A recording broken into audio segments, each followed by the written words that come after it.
ህይወት የታዴ ልጅ እንደሆነች ሮቤል ተናገረ። ሮቤልም የተናገረበት ምክንያት ህይወትን ልትገላት ራሔል እንቅ አድርጓ ይዟት ነበረ እና ለዚህ ነው የሚጠሏት ሲል ፍርዬ እጅግ ደንግጧለች ማለት ነው። ሆኖም እንግዲህ ታዴ ደግሞ ይሄ ሁሉ መዘዝ ላይ ያደረሽኝ አንቺ ነሽ በማለት ማርታን እየደበደባት ይገኛል። ከልጅነትሽ ጀምረሽ ይዘሽብኝ የመጣሽው መዘዝ እንጂ ሌላ ነገር የለም በማለት እንግዲህ ራሔል ላይ ተቀይሮባታል ማለት ነው። ፍርዬም እንግዲህ ህይወት የታዴ ልጅ ስለሆነች ነው የሚጠሏት ብሎ ሮቤል ፍርጥርጥ አድርጎታል። ሰላም ሰላም ውድ ፋሚሊዎቼ እንዴት ናችሁልኝ? ሁሉ ሰላም አለው እኔ ጋር ሁሉ ሰላም ነው። ቀጣዩን ክፍል ይዤ ቀርብ ያለው እስከ መጨረሻ እንድትከታተሉኝ ስል በአክብሮት ጋበዝኳችሁ። በባለፈው ክፍል ላይ እንግዲህ ታዴ አሳልፎ ህይወትን ሰጥቷት ህይወትም ደግሞ ስልኩን እንዳዘጋ ተከታተል ብላ እንግዲህ ለደመኛው ሁሉንም ነገር ነግሯ ወደ ቤት ይዛው እየሄደች ነበረ ክፍሉ የተጠናቀቀው ማለት ነው። እንግዲህ በዚህ አይነት ክፍሉ ከተጠናቀቀ በኋላ እሱም ማርታ እየተከታተለቻቸው ስለሆነ ዳጊ እንግዲህ ማርታን ቀድሞ ያያታል። ማርታንም እንቅ አድርጎ ሊገላት ሲል ታዴ ከኋላ በኩል ይመጣና ዳጊን ይገለዋል ማለት ነው። እንግዲህ ዳጊን ገለው ጥለውት ሲሄዱ ህይወት ከርቀት እያየቻቸው ነበረ። ህይወት አይቷናለች፣ እሷንም ማጥፋት አለብን፣ ይሄ ሁሉ በእሷ ጦስ የተነሳ ነው በማለት እንግዲህ ወንድሟ ስትል ወንድምየውም እኔ ምንም የምከተለው ነገር የለኝም፣ ስለዚህ አንቺ የራስሽ ጉዳይ ነው ብሏት እንግዲህ ጥሏት ይሄዳል። እሷም ህይወትን በመከታተል ህይወትን አጠፋሻለሁ፣ እንደዚህማ አልተውሽም፣ በአንቺ የተነሳ ስንት ነገር አይተናል በማለት እንግዲህ ህይወትን ታዴ ትቷትን ቢሄድ ህይወትን ትከታተልና አገልሻለሁ ብላ አንቋት ይዛታለች። እሷም እንግዲህ ምንም ነገር ማድረግ ስላልቻለች እሷም ባነቀችበት ሮቤል ድንገት ይመጣል። ሮቤልም ያስጥላትና ምንድን ነው እሱ ብሎ ሲጠይቃት ለሁለተኛ ጊዜ ከሞት ተረፍኩኝ በማለት ትለዋለች። ማለት ብሎ ሲላት ያ አብሬ ጥለኸኝ የሄድከው ደመኛችን ነበረ፣ እኔ ደመኛችን እንደሆነ ከዚህም በፊት አላቅም ነበር እና ለዚህ እሱም ሊገለኝ ነበረ፣ በዛም ከሞት ተረፍኩኝ። አሁን ደግሞ እሷን ልትገለኝ ነበር፣ ማንም ሰው የላትም ብለው ነው ሊገሉኝ ያሰቡት በማለት ስትለው ማንም ሰው ሊገልሽ አይችልም፣ እኔ ራሴን አሳልፌ ላንቺ እሰጥሻለሁ፣ መቼም ቢሆን እኔ በህይወት እያለው ማንም ሰው ጫፍሽን ሊነካሽ አይችልም፣ ይሄንንም የመታችሽን እጇን ቆርጬ ነው ሰጣት በማለት እንግዲህ በንዴት ሮቤል ይነሳሳና ይሄዳል። እሷም እባክህን አትሂድ፣ እኔ እግዚአብሔር ከኔ ጋር ነው የሚጠብቀኝ፣ እግዚአብሔር ነው፣ እኔ ሰው አይደለም የሚጠብቀኝ፣ በእኔ ሰበብ ምንም አይነት ነገር እንድትሆን አልፍቅም በማለትም ብትለውም በፍጹም ብሎ ይሄዳል ማለት ነው። በሩጫ እንግዲህ ወደ እነሱ ቤት ይሄዳል። ታዴም እንግዲህ ዳጊን እንደገደለው ወደ ቤት ነበረ የሄደው መጀመሪያ የወጣበት። ህይወትን ራሔልም ከጎንሽ እሆናለሁ፣ ወረቀት አሰርችልሽ ይዤ እመጣለሁ ብሏት ነበረ። ሆኖም እንግዲህ ወደ ቤት ሲመለስ በድንጋጤና በመደናበር ነበረ።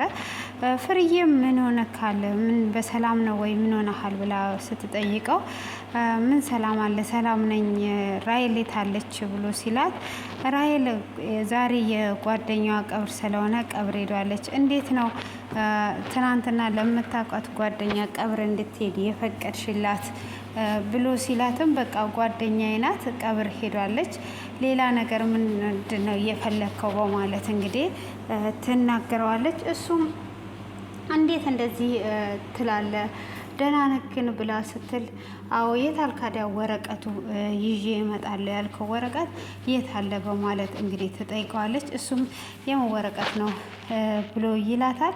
ይዤልሽ እመጣለሁ ከጎንሽ እሆናለሁ ብለሃት አልነበር ወይ?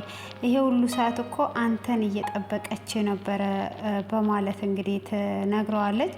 እሷም እንደዛ በምትለው ሰዓት እኔ የማውቀው ነገር የለም ባክሽን ዝም በይ ብሎ ይላታል። እሷም ምንም አይነት ዝም የምለው ነገር የለም፣ እንዴት ነው ዝም የምለው በማለትም እንግዲህ ትናገራለች።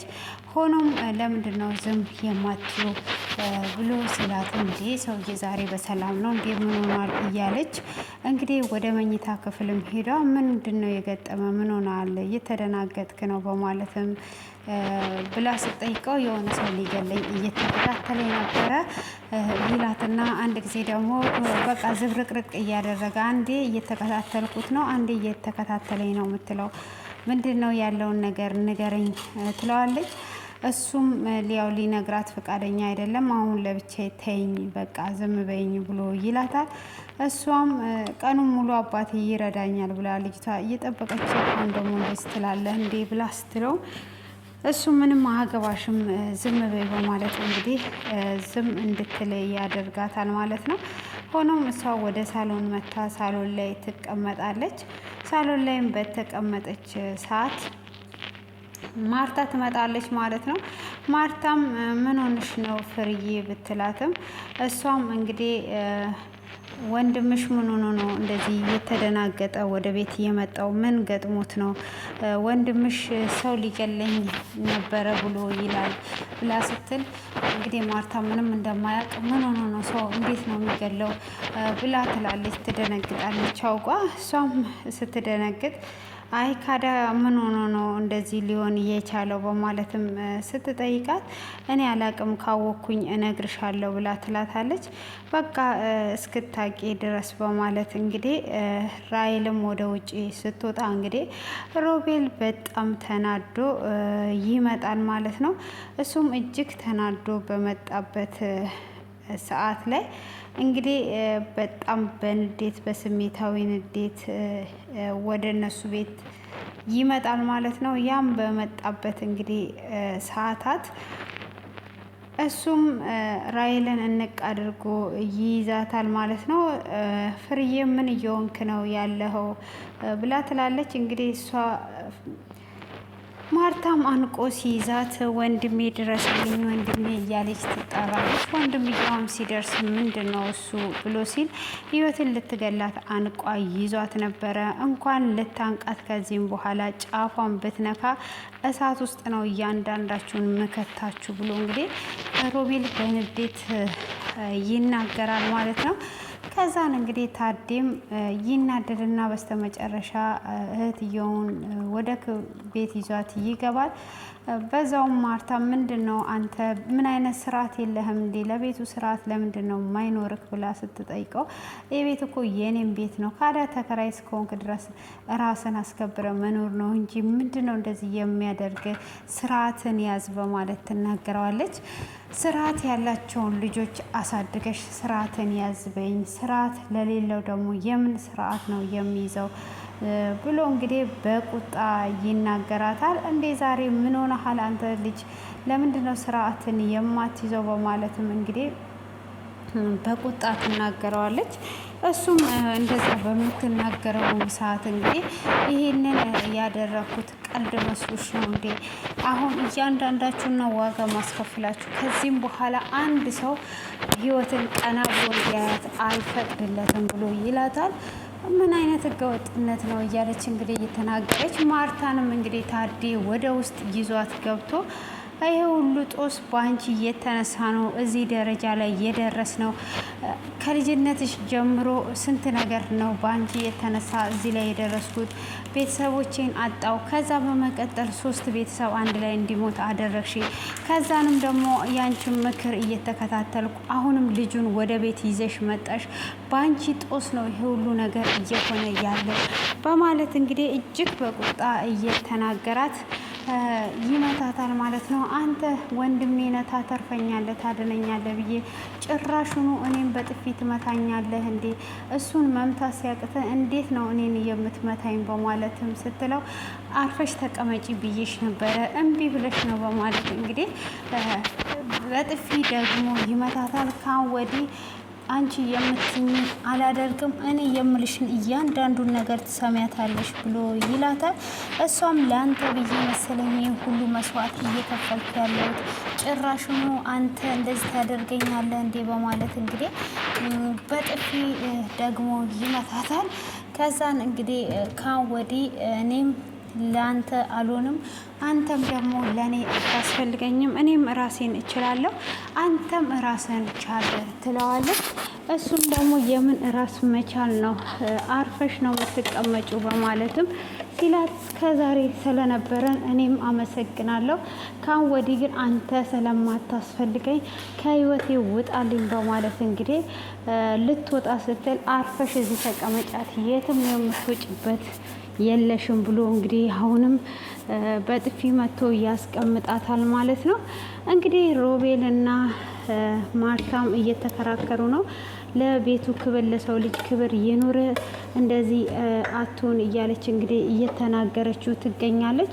ሆኖም ይሄንን ሁሉ ደረጃ ያደረሰኝ ምንድን ነው በማለት ስትቆጣ፣ ህይወትም ደግሞ ይሄንን ራሄልን ጠይቂያት፣ ማርታን ጠይቂያት፣ ማርታ ናት ይህንን የምታውቀው በማለት ስትላትም ማርታ ነው ያደረገችው። ታውቂያለሽ አይደል እንዴ መጀመሪያም እዚህ ቤት ስኖር ሁለቱ እንዴት እንደሚጠሉኝ፣ አሁንም ዛሬ አንቋ ልትገለኝ ነበረ፣ ለዛ እሱ ነው እያተረፈኝ፣ ለዚህ ነው የተናደደው በማለትም እንግዲህ ትነግራታለች። እንዴት ነው እሷ ልታንቅሽ የቻለችው? ችግሩስ ምንድን ነው ብላ ፍርዬ ህይወትን ስጠይቃት፣ ህይወትም ደግሞ በቃ ፍርዬ እኔን አትጠይቂኝ፣ ህይወት ራሷን ግቢና ጠይቂያት ትላታለች። ለምንድን ነው ግን ዘመዳቸው ሆነሽ የምትጠላሽ?